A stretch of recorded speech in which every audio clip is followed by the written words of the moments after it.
Welcome to It's Just Money Live. We will probably crop out the beginning there while I tried to figure out the tech. Thank you for being patient while I figured things out. I totally accidentally screwed up our links. So the one we put out there letting everybody know would be going live is no longer active and is a third again screw up. So today we are going to be covering what's been going on. Hopefully you can hear me. If you're the one person here, can you hear me? Because I have screwed up enough of the tech here to not be sure. We're going to cover the some of the newest stuff that's come out from the CDC. We're going to cover the economy, some of the debate that's been going on, and we are going to call in a few guests. We're going to call in Nick Wagner, a real estate agent here locally, just asking about how it's been going and how he expects with a 30-day shutdown, how that will proceed. We're going to get Luke Wright, a pastor here locally, and kind of how his church is dealing with it. And we're going to call in Matt, and we're going to talk a little bit about behavioral economics.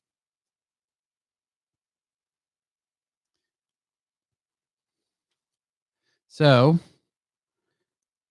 any questions from the audience will be fine. They're up on my screen. I'd love to respond. Also, if you could give me a thumbs up if you hear me fine and clear, that'd be great. And I'd love to know where you're listening from. Let's see here. So the biggest thing that I thought was most interesting was the CDC came out with some new numbers regarding when you. So I hadn't really seen much about this, so I figured this would be a good one to cover. So if you get symptoms and you want to go back to work, how do you know when you can go back to work? That's the big question. So the CDC actually changed or updated their message, or this just hasn't ever been clear.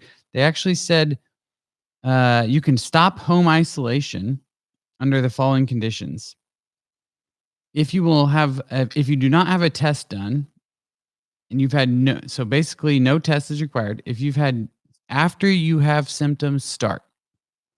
If you've had no fever for at least 72 hours, that's 3 full days without a fever and no medicine being used, and all of your other symptoms have improved, like no cough or shortness of breath, and at least 7 days have passed since your symptoms first appeared, you actually can go back to work.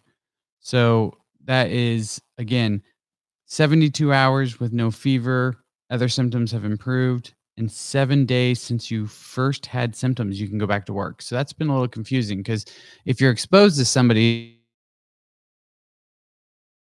for up to 2 weeks, and the reason you quarantine for 2 weeks is because you don't know if you're going to develop symptoms. But then once you've developed the symptoms, they just want 3 days without a fever, other symptoms improved, and 7 days since the symptoms first appeared. So I thought that was useful knowledge. All right. So as far as what's coming up next, again, throw up a thumbs up if you can hear me loud and clear. I'd love comments and questions about anything you want to get covered. And if you have, where you're from and where you're tuning in from, that's always nice to see up on the screen. We're going to be talking to some real estate agents, a pastor, and Matt about kind of behavioral spending that has been going on. Start with our real estate agent here locally. I'm really curious to know how they're handling a 30-day complete shutdown. And isn't that I don't know how to do it. I know they were doing some digital viewings for a while there, but I think even that has come to a complete pause. So are they still able to work with their clients, and what will they be doing?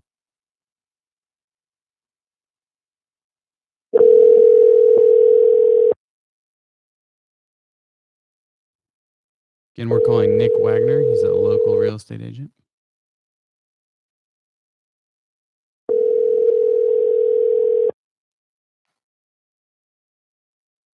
Watch me get no answers. Hello. Hey, Nick, you're on It's Just Money Live. I would love to hear about what you're doing in this current pandemic. Hey, sounds good. Can you hear me all right? I hear you loud and clear. So, which has been amazing because If you're anything like me, hopefully our connection comes back. Okay, it's good. If you're anything like me, today has already been very telling. At one point, I opened a sparkling water and I was like, didn't I already open a sparkling water? So I start walking around the house. I had 3 cans of sparkling waters already open, 3/4 full, because I'm just like lost with nothing to do.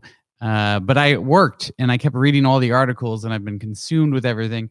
So at the same time, um, I've been super engaged. So it's just playing mind tricks at this point. It's definitely, absolutely. If you watch the news enough and then you stay at home enough to kind of drive you a little stir crazy. So, what are you guys doing right now as a kind of, from a real estate agent perspective? I know I saw you were doing some digital showings there for a while, but it seems like maybe even that's kind of been shut down. Yeah, good question. I think the thing that we in the real estate industry are doing, especially for those who made it through 2008, Mm, is because this is somewhat similar in the terms of like how much news coverage is around it. That somewhat of the, I mean, it's not as bad, but the effect is pretty similar. It's the closest thing for us. So for the agents that made it, this is not just for us, but for anybody, is just routine. The biggest thing is just still, getting in the office, whether it's your physical home, if you can't leave, we're considered still, real estate is still considered essential. really? So like lenders, real estate agents, appraisers, inspectors, we're still considered an essential business. So we've been trying to trying to keep a routine. Like you said, I've been showing homes via Skype, which is kind of unique. It's definitely a different skill set, but I mean, just showing home, it feels a little bit like a House Hunters or like ACTV. But yeah, we've been showing homes via Skype, and we're still moving. Have you uh, actually successfully sold a home yet over Skype then? I've done it before, but it wasn't because of the virus. It was because the market's so competitive that you can't wait 2 days to get into it. So if you got an out of town buyer that has to come into town to see it, this was the issue. They just selling, and that's kind of the issue here a little bit because the market's still very strong. I don't think you really want to know, get really bored. These numbers are going to blow you away. So I was like you. I didn't have my sparkling water. I might have been drinking something a little bit stronger. Um, but I was looking at homes. If you're looking in Johnson County, between $150,000 and $300,000. Jared, actually, where do you live right Shawnee, now? Okay, so Shawnee, there's 9 homes for sale between that price point. my mind Nine. my mind is so confused right now. So you're telling me in this market and what's going on with the current market, the craziness, everybody's unemployment, like homes are still flying off the market and not showing up. Yeah, so the problem you have is we already had a really low inventory. So you do have some buyers that will not want to look because they don't want to risk it. I have clients that said, you know what, Nick, let's just wait, then I'll start looking. But you also have sellers that want to risk it. And I'll go over some of the requirements to do. We're not just out showing. We have a lot of strict requirements when we do show. So when you already have a low inventory, I mean, just yesterday across the KC Metro, 275 something homes came off the market. So I mean, 150,000 to 300,000. I mean, Olathe is only 17. This is as of this afternoon, but you got 17 homes in Olathe, 8 in Prairie Village. So I mean, these numbers, 19 in Overland Park. Is it getting even more competitive because homes aren't coming on the market right now? In under 3, I mean, this is just in that price range, but yeah, for the most part, I mean, it's still, I don't know if it's as like, 12 buyers in the home at the same time, but I mean, it's still very competitive. So do you, this is, despite everything that's going on, even if this goes 30, 60, 90 days, are you feeling like, hey, this actually will be fine for my business? Or is there some sort of time limit here where you're going to be able to handle it? I think this month's going to be tough for everybody because, like I said, the inventory is still low, but I also don't have a lot of buyers that have them, but they just don't want to work for health reasons. For obvious reasons, they don't want to get out because of the virus. Yeah. So they mandated real estate. So like you're only allowed in a home for 30 minutes for a showing. So you can't have overlapping, or you can't have showing time with someone else. Yeah, because the social distancing, that makes sense. Yeah. So of course the obvious of washing. It's weird when I meet a client, I don't shake their hands anymore. You kind of just wait back and kind of try to keep your distance. And then they're encouraging sellers to leave on all the lights, open up all the doors. So obviously, just less touching, the better. Yeah. So after, let's say this is only a 30-day shutdown, you think everything's going to be fine. What happens sounds like you're kind of relatively optimistic there. What happens if this goes 90 days or 60 days?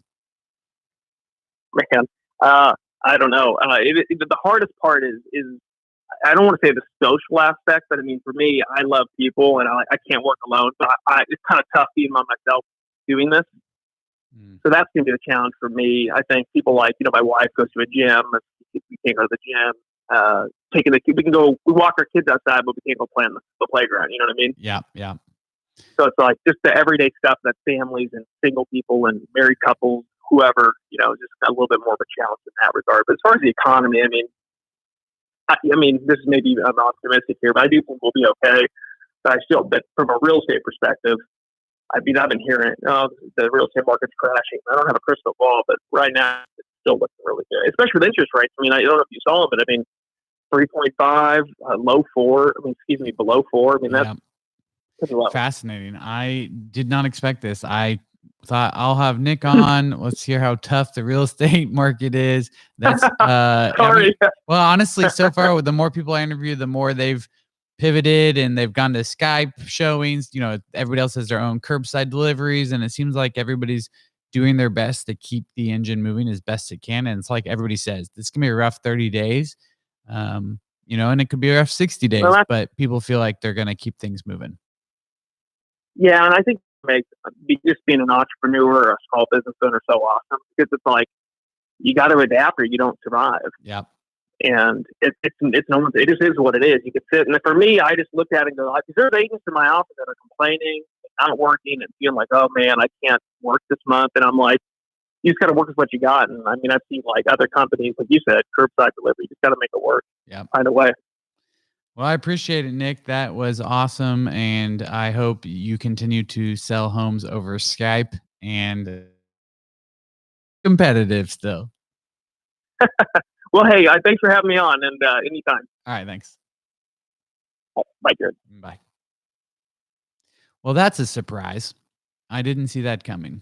I was really prepared for a sad story about the current housing market. Nobody able to sell their homes. Instead, apparently a highly competitive market. So again, we're going to next talk to Luke. He is a pastor here locally, and I'm curious to see kind of a little bit of a take on what's going on inside churches here locally, especially with people not showing up. Is there an outcry for help, or are people still tithing? We're gonna get a feel for him and his experience. Let's grab him on this call.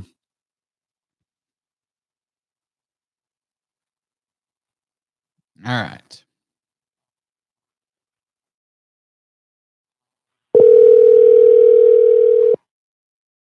Totally live. Jared. Totally live. I was just watching the video. YouTube live. Good job. Way to mute it. Did you see all my disasters? Because I'm doing this by myself because there's a social distance. Oh no, it's good, man. You look super comfortable. Oh hey. I didn't see any human beings within 6 feet of you. So. No, I had to do everything by myself. Good job. I'm like setting up, and then all of a sudden I clicked the wrong button and I lost my stream. I got flustered. I was like, you know what? Nobody's even going to be there. Maybe I'll just take the night off. Dude, people are going to give you grace. I just saw a video of a guy on the internet who. It's like a security video in a grocery store where this guy walks up to a coffee station and he tries to sanitize his hands using the hot coffee. so, I good today on that front. Well, thank you. I hope people do give me that grace. I definitely screwed up whatever viewership I probably had because we'd scheduled it out so people could join it. And there's literally a dead link out there that doesn't work. No. Oh, well. It'll get rebroadcasted and people can watch it. Repost it later. Yep. Repost it. It'll be good. Oh man, I had to change the title to it first. If you don't, I don't know what I called it. If at first you don't succeed is the new title. So Perfect. I would love to hear about what's going on. I was thinking about it today. I'm just so engrossed with everything that's going on and the new data. Psychology of Money on our podcast, and it's a people and relationship podcast. So getting the take from Yeah. you, I would love to hear like what's it like at the church right now? You're doing everything digitally, I assume? Yeah, we're doing everything online services. And so what we do is we go in on Thursday and we record a full worship service. So we have a full band on stage, and they're more than 6 feet apart from each other, so Good nobody job. needs to worry about that. But we record that like a full worship set, and then we have our teacher come up on stage and teach it and preach a sermon. And it's about an hour service, and we'll post it online. But we actually only show it at the live service time because we want everyone in our church to remain in the habit of worshiping together as a corporate community. Mm-hmm. So we show that worship service at the same worship times on Sunday. And we also have pastors online. And so if you're on our website watching the church service, at the end we open up a chat room where you can click on it and talk to a pastor from your campus. That's pretty cool. Pretty impressive. We had a few blips this last week, but we're looking to just really go online. Send out your link and screwed up your link, and then everybody's off on a dead link. That type of blip. Not that type of blip. Not that bad. We had not as bad as me. I think we had like 2,200 people engaged with our online service. That's amazing. And we're asking them to fill out an attendance card online too. So this is not just like people clicking on it then navigating away. Yep. This is like people filling out attendance cards. So I think our engagement's been pretty good. That's awesome. What's online.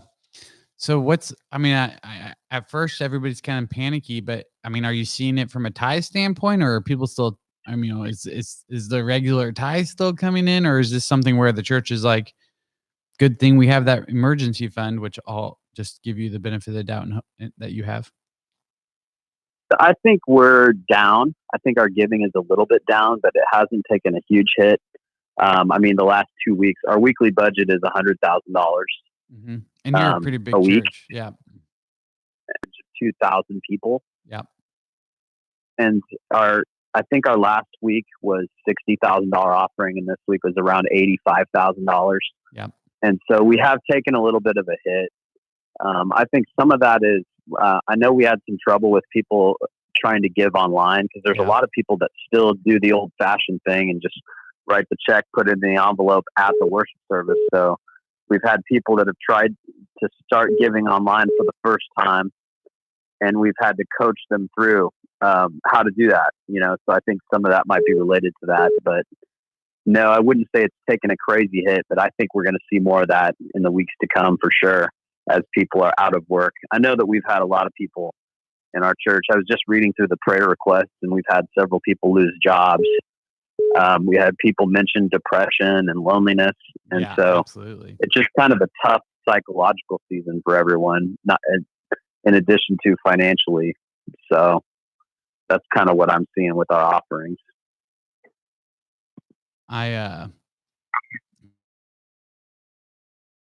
Is it something that, as a church, are you guys able to kind of help with from a grocery standpoint? Are you guys have any sort of outreach stuff that you're kind of helping in that sense, or is it kind of one of those things you're pretty limited on? We do. We actually are. I think this week we're actually going live with I think it's just called our COVID-19 response. And so we have a whole page on our website with ways people can help out. Like if you need groceries or if you need toilet paper, you can get on there and write down that you have a need. And then people can, there's a group of leaders that can access it and connect you with someone that can meet that need. That's awesome. So I know we have some people working on ways to tangibly help. But it's crazy. Like the online stuff is crazy. We're doing all of our small groups through Zoom now. Yep. And we tested a number of different methods. Like I tried Facebook Messenger video chat, which is really good. And everybody has it and everybody kind of knows how to use it. But the problem is you can't see everyone's faces. And so I think Zoom is the one where you can kind of see everyone's faces on your screen. And so this week we're going to give our small groups across the city instructions on how to use Zoom and how to access that resource. So we've been doing a lot of digital meetings, even amongst our staff. We use Microsoft Teams. And so I'm sitting in my home office every day. I have, 3 or 4 video calls with different people on staff. Yeah, it's amazing. So that's Microsoft kind of an Teams, interesting. That's what we use at work, and we use Zoom. Yeah. Do you like Teams? Yeah, I love Teams and I love Zoom for both of our uses. But yeah, Teams is the amount of how quick you can just click and get onto a video chat, screen share. It's incredible. Yeah.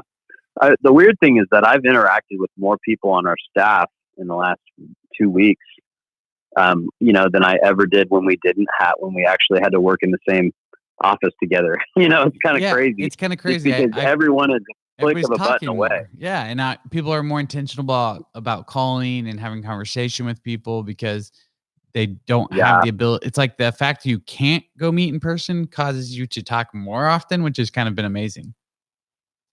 It's very counterintuitive, but I think this thing when we're all stuck at our houses, I think that I read something today about how people are reaching out to community, people are getting to know their neighbors as they go on walks. It's just kind of, I think it's kind of the silver lining of all this. I think it's putting us back in touch with things that really matter and forcing us to kind of take a forced break a little bit from the constant grind. So my wife and I were talking about it. If this actually pushes to stronger communities, that will be, I do think that you're going to be right. Actually, I had different reasons. My belief was because this is a moment where it just doesn't work as an economy and as a society unless people band together. And we've already seen it on multiple levels. But landlords working with tenants and banks working with the landlords and customers working with their businesses, that the amount of solidarity and everybody trying to figure it out together all at the same time, which is basically required to prevent a crash, has been pretty incredible. And it's kind of making a more community type feel going on and even just business. I completely agree. And I think it's going to be a game changer at the end of all this, especially for church world. I was telling one of our pastors that I think after this, we're going to have somebody who's an online campus pastor, or at least part of a job description of somebody on staff to engage with people online, because I think there's a lot of people that are discovering how awesome it is to be able to log into a service online. And there are some theological questions behind that. We definitely value of believers at Legacy Christian Church, but I think we're starting to see that there are legitimate ways of experiencing that digitally when we're not able to leave our homes. And so I think there's going to be a lot of people that switch over to the new medium. So that's just my theory. I think churches across the country, especially if this lasts more than 30 days or whatever they're saying, I think you're going to see churches across the country that do not have the capability to be online. I think it's going to be tough. And so it should be a huge need to adjust into this new medium. That's my opinion. Yeah, and I think it'll be interesting too, just reaching younger millennials. Obviously, it'll open up that possibility. I really appreciate it. Thanks for jumping on the show. And you bet. I will hope to bring you on, get an update some other time in the future. Anytime. All right. Thanks, Luke. We'll talk to you soon. Thanks. Bye. Bye. Yet again, it seems people are adapting, though.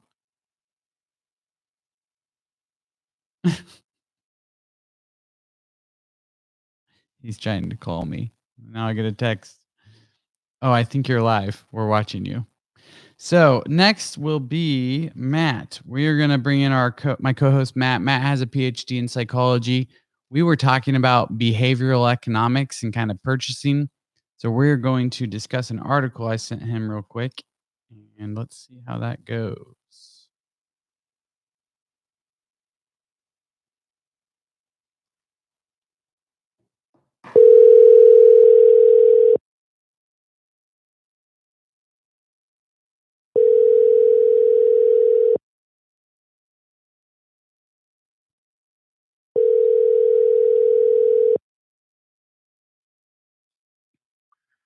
Hey, Jared. Welcome to the show, Matt. Hey, thank you.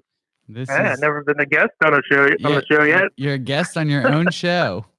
Wow, it's amazing. I'm not gonna lie, this is a lot harder by myself. Even just the working all the gadgets while trying to keep the conversation going. You set me Right. up. The one-man show is pretty rough. You blame that on the coronavirus. Yes, COVID. So I take it you got a chance to read the article? I did. All right, awesome. And then I had a few other things I was going to cover too. Okay. Let's see here. We've covered our first two guests. We had Nick Wagner on, the real estate agent, kind of talking about the local market. We just got off with Luke Wright, a pastor here locally, and kind of how their church is dealing with it. So those were both great conversations. Yeah. Covered some new CDC numbers. I know listening to the coronavirus task force today, we're still not in what they call the 24-hour cycle, which means we're still getting old tests reported today. So we don't actually, until we get to the 24-hour cycle, we still don't know where we are on that curve line and how many more new cases are coming in. Okay. So play out here over this next week or so as we go through. But in the meantime, we've had very interesting spending habits. We've talked about people clearing out toilet paper off shelves and just disappearing. So the article I sent you, can you kind of give us a brief rundown on kind of what you read about and your perspective from, your background? Yeah. So the article was just kind of talking about why are people making runs on toilet paper, particularly, and what are the psychological drivers behind that. The article is interesting, and to me, it did seem kind of fairly simple and straightforward in the sense of, in uncertain times, as humans, our natural reaction against uncertainty is to create a sense of control. And so, many of us don't have much power over this virus besides maybe washing our hands and social distancing. But so doing things like making sure my family has enough toilet paper is something that you can have control over. And so buying enough toilet paper gives you a sense of control over a situation you can feel very out of control with. It's kind of the main point the psychologist in the article was making. And I'm not sure if he was a psychologist or not. I didn't check that. I just know he's a behavioral economics. Now, does that actually make sense though, from a psychology backbone that, hey, I want control, so I'm going to go buy toilet paper? Why toilet paper? Why not every canned good? I think, and they alluded to it in the article, and I think this is probably likely too. It actually, I think psychologically creates kind of a snowball cycle. So there were some people who, especially years ago, but like it was only early February, 3-4 weeks ago. Yeah, there was this weird virus thing coming out of China, and we were starting to shut down whole cities, and we're like, what is happening? And so this real sense of this impending doom, but not really knowing if it is. And so probably people who have a higher sense of anxiety about these things, their reaction was, well, hey, if this gets here, things may go crazy. And I want to make sure I have all my essentials. And then toilet paper became one of those kind of funny ones. I think social media then ends up creating the memes. The memes, and toilet paper is funnier than, like they said in the article, toilet paper is funnier than tuna or something, or dried beans. Well, and I think the memes actually did make it worse. So the more times and the more pictures that showed up of empty shelves, I do think the more people started to think maybe somebody knows something I don't know, and to grab that sense of control, they did go get the toilet paper. Right. And so the more people talked about the toilet paper, you create this cycle that then people who weren't really anxious about it were like, well, I better grab some toilet paper. Maybe I should get some toilet paper. Maybe someone knows, something I don't know. And I had that thought there. It's like, I don't think we're going to run out of toilet paper. The supply chains are still happening. Yeah, until we make it happen. I still need some. And there is none. So it's kind of like a bad press is good press type thing. If you're a toilet paper salesman, it doesn't matter what kind of press it is. Right. And that's why it became such a big deal. And so probably 80-20 rule probably played out where 20% of the people who were actually freaking out about there not being toilet paper, but then it had an effect on had this kind of disproportionate cultural effect. So then everyone started worrying about toilet paper.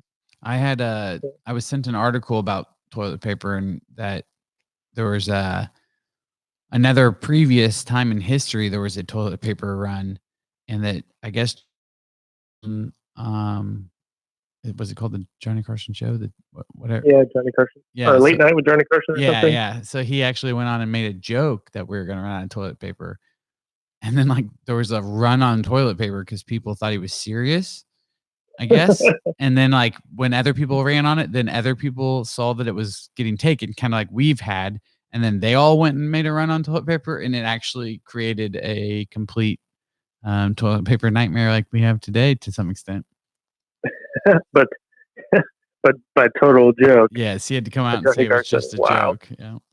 Wow. It's like So, War of the World. anything yeah, so I found it interesting. I saw today I was reading a Market Watch article, and they were quoting, of course it's somebody quotes somebody, so you're like, who knows what's even legit. But on this article, they said Bill Gates, according to Recode, had said to TED Talks, I feel like I'm making stuff up now, that he kind of thought it was crazy that, you can't really choose between the economy and people. Like it's going to be one or the other, and to allude that we're going to be able to bring back the economy and choose people, which currently is what President Trump. I'm just curious what your take is on, do you think the average person believes that that would actually sacrifice the economy for people now? I'm just curious because Governor Cuomo, I might not say his name right, New York governor, and Bill Gates have kind of alluded that you're going to have to choose one or the other is kind of their take. And that people are going to be willing to sacrifice things, but not people. There's obviously a big debate starting to go on about when does the economy boost back up? How long can it wait? Right. When does that actually create bigger problems because we stayed in our homes too long? I'm just curious. Yeah. How are people supposed to be processing this very strange debate that's going on? I think taking a step back is we can kind of oversimplify what the economy is. I think it just means like nice cars and flat screen TVs. But the economy, I mean, most people spend the vast majority of their life working.